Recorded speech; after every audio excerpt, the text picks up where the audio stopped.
নমস্কার বন্ধুরা, আজ আমি ডিমের অমলেট কারি তোমাদের বানিয়ে দেখাবো। বাড়িতে যদি দুটো ডিম থাকে তাই দিয়ে বানিয়ে নিতে পারবেন এত সুন্দর টেস্টি ডিমের অমলেট কারি, যেটা বাড়ির সবাই কিন্তু আঙুল চেটে পুটে খাবে। আর এতটাই টেস্টি এবং এত কম সময়ের মধ্যে হয় যে মাছ মাংস দুটোই কিন্তু ভুলে যাবেন খেতে, ভীষণ টেস্টফুল হয়।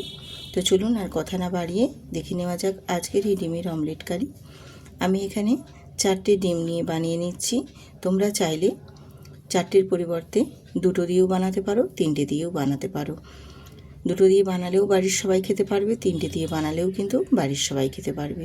ভীষণ সুন্দর হয় এটা, এতটা টেস্টফুল হয় যে মাছ মাংস কিন্তু মাথায় আসবে না।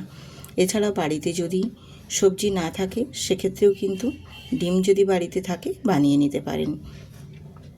তো আমি আজকে ডিমের অমলেট কারিটা বানানোর জন্য নিয়ে নিয়েছি 4টে ডিম, আর দিয়েছি স্বাদ মতো লবণ, একটু জিরে গুঁড়ো আর অল্প একটু লঙ্কার গুঁড়ো দিয়ে খুব ভালো করে কিন্তু আগে ডিমটা ফেটিয়ে নিচ্ছি। এইভাবে ফেটিয়ে নিতে হবে যাতে সব কিছুটা খুব সুন্দর করে ডিমের সাথে মিশে যেতে পারে। এরপর আমি এই ডিমের মধ্যে দিয়ে দেব একটা ছোট সাইজের আমি আলুকে একদম ঝিরিঝিরি করে গ্রেটারে গ্রেট করে নিয়েছি। এবার সেই আলুটাকে আমি চেপে চেপে জল থেকে দিয়ে দেবো এই ডিমের গোলাতে। আর এটা জলের মধ্যেই ডুবিয়ে রেখেছি, তার কারণ যাতে না কালো হয়ে যেতে পারে। এই জন্য আমি রূপা ব্লগস উইথ রূপা চ্যানেলে আপনাদের সবাইকে স্বাগত জানিয়ে আজকে সুন্দর একটি ডিমের অমলেট কারি রেসিপি আপনাদের সাথে শেয়ার করেছি। যদি ভালো লেগে থাকে অবশ্যই কিন্তু বন্ধুদের সাথে শেয়ার করবেন এবং ভিডিওটিতে একটি লাইক দিয়ে ভিডিওটি কন্টিনিউ করবেন। তো দেখো আমি ডিমটাকে খুব ভালো করে গুলে নিয়েছি আর আলুটাও বেশ সুন্দর করে দিয়েছি। এখানে আমি পেঁয়াজ আর কাঁচা লঙ্কাটা দিচ্ছি না, তোমরা চাইলে দিতে পারো। আমি যেহেতু এখানে গুঁড়ো লঙ্কা ব্যবহার করেছি সেক্ষেত্রে আর কাঁচা লঙ্কাটা দিচ্ছি না, আর পেঁয়াজটা আমি ইচ্ছে করেই দিচ্ছি না, তোমরা চাইলে দিয়ে দিতে পারো। দিয়ে খুব ভালো মতো দেখো ফেটিয়ে রেডি করে নিয়েছি। এরপর এটা ভেজে নেওয়ার জন্য চলে এলাম গ্যাসেতে, আর গ্যাসটা অন করে একটা ফ্রাই প্যান বসিয়ে দিয়ে দিয়েছি তেল। আর তেলটাকে বেশ ভালো মতো গরম করে নিয়ে ফেটানো ডিমটা আমি এখানে অর্ধেক গোলাটা দিয়ে দেব। আর অর্ধেক গোলাটা দিয়ে খুব ভালো করে আমি চারপাশ থেকে একটু ছড়িয়ে দেব পুরো প্যানটার মধ্যে। তাহলে আমার ডিমের এই অমলেট কারিটা মানে অমলেটটা যে বানাবো বেশ সুন্দরভাবে লম্বা লম্বা যাতে হতে পারে। দিয়ে এবারে আমি আস্তে করে অপর পাশটা যখন একটু ভাজা হয়ে যাবে ফোল্ড করে নেব। খুন্তি দিয়ে আস্তে করে এইভাবে মুড়ে নেবে, মুড়ে নিলে বেশ সুন্দরভাবে কিন্তু ফোল্ড হয়ে যাবে। একটা ফোল্ড করে নেওয়ার পর তারপর আবার আরেকটু আমি খুন্তি দিয়ে তুলে আবার আরেকটু ফোল্ড করে নেব। এই রকমভাবে আমি পুরো ডিমটাকে বেশ সুন্দর করে ফোল্ড করে করে একটা মানে লেয়ারের মতো দিয়ে বেশ ভালো করে ডিমটাকে ভেজে নেব। এই রকমভাবে ফোল্ড করে করে ভেজে নেবে, তাহলে বেশ সুন্দর লাগবে। আর বাড়িতে যদি সবজি না থাকে সেক্ষেত্রে কিন্তু যদি 2টো ডিম থাকে তাহলেও বানিয়ে নিতে পারেন। আর এই এক পদ দিয়েই কিন্তু অনায়াসেই এক থালা ভাত খাওয়া হয়ে যাবে। এছাড়া গরম গরম ধোঁয়া ওঠা ভাতের সাথে অপূর্ব স্বাদের একটা অমলেট কারি রেসিপি আপনাদের আজকে শেয়ার করছি।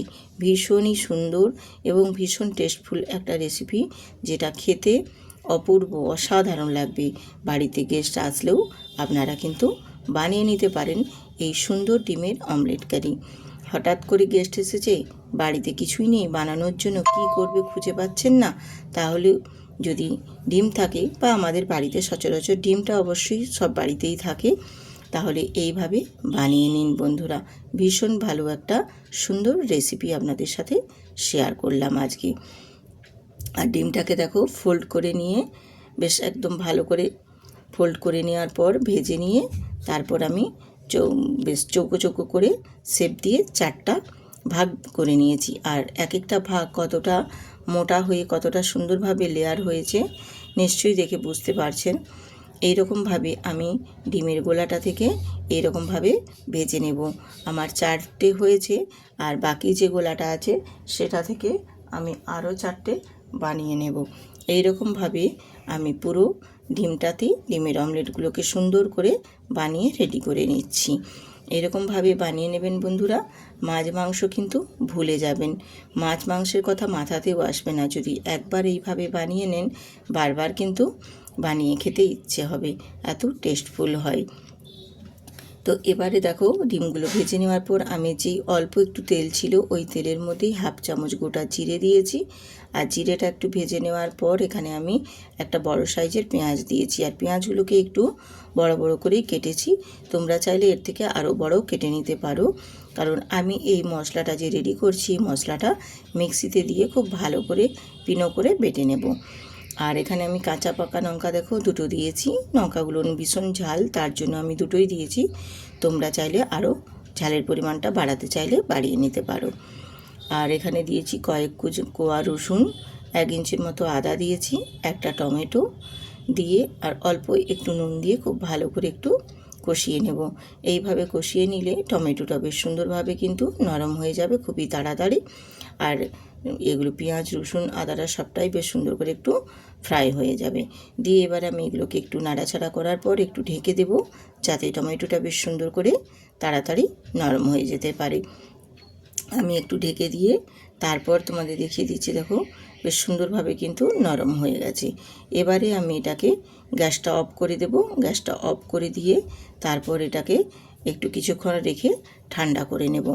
আর এটা ঠান্ডা না করলে মিক্সিতে দিয়ে তো বাটা যাবে না, সেক্ষেত্রে এটাকে আমি একটু কিছুক্ষণ রেখে ঠান্ডা করে নিয়ে তারপর এটাকে মিক্সিতে আমি নিয়ে নিচ্ছি। মিক্সিতে নিয়ে খুব ভালো করে আমি একটু মিহি করে পেস্ট বানিয়ে নেব। আর অল্প একটু এখানে জল দিয়ে দেবে, তাহলে বাটাটা বেশ সুন্দরভাবে কিন্তু একদম মিহি করে বাটাটা রেডি হয়ে যাবে। একটা মিক্সিতে নিয়ে আমি এবারে মিহি করে বেটে নেব। আর এপাশে আরেকটু আমি গুঁড়ো মশলাটা রেডি করার জন্য আমি একটা বাটি নিয়ে নিয়েছি।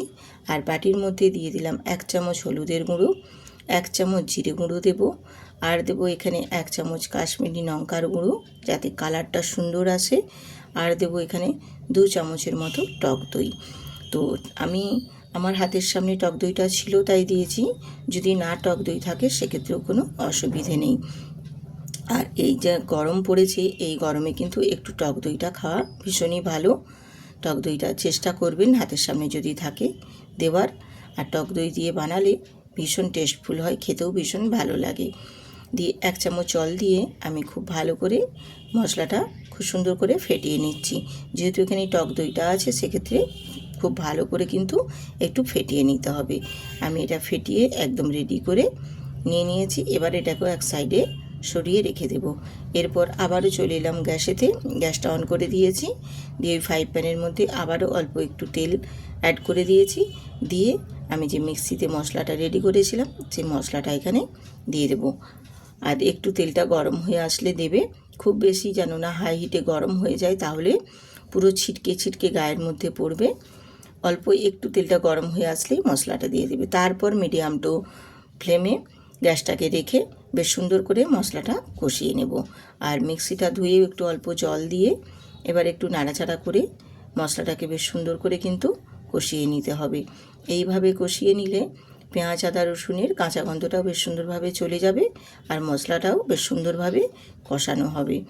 আর এখানে আমি অ্যাড করে দেব সামান্য একটু নুন। যেহেতু আমি আগে মশলাতেই নুন দিয়েছি অল্প, সেক্ষেত্রে নুনের পরিমাণটা দেখেই কিন্তু দিতে হবে। পরবর্তীতে যে নুনটা দেবে সেটা কিন্তু একটু দেখে তারপর নুনটা দেবে। তো দিয়ে নুনটা দেওয়ার পর আবারও খুব ভালো করে আমি বেশ সুন্দর করে নাড়াচাড়া করে একটু শুকনো শুকনো করে কষিয়ে নেব বন্ধুরা। এইভাবে তোমরাও যদি ডিমের অমলেট কারি বানিয়ে নাও, খেতে কিন্তু মারাত্মক লেভেলের হয়। আর এই এক পদ দিয়েই কিন্তু একদম দুপুরের ধোঁয়া ওঠা ভাত আর কিছুই লাগবে না বন্ধুরা, ভীষণ টেস্টফুল হয়। তো দেখুন শুকনো শুকনো করে কষিয়ে নিয়েছি। দিয়ে এবারে যে আমি গুঁড়ো মশলাটা রেডি করেছিলাম সেই গুঁড়ো মশলাটা এখানে দিয়ে দিলাম। আর একটু বাটিটা ধুয়েও জলটা দিয়ে দিলাম। দিয়ে আবারও মশলাটাকে বেশ ভালো করে আমি কষিয়ে নেব। এই রকমভাবেই যদি ডিমের অমলেট কারি বানিয়ে নাও বন্ধুরা, বাড়ির সবাই খেয়ে কিন্তু ভীষণ প্রশংসাও করবে, যেমন তেমন আঙুল চেটে পুটেও খাবে।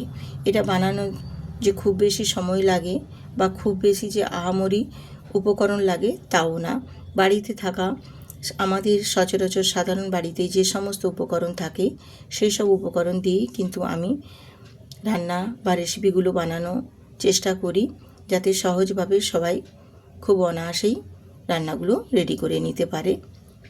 আমি সেইভাবেই রান্নাগুলো দেওয়ার চেষ্টা করি বন্ধুরা আপনাদের মাঝে।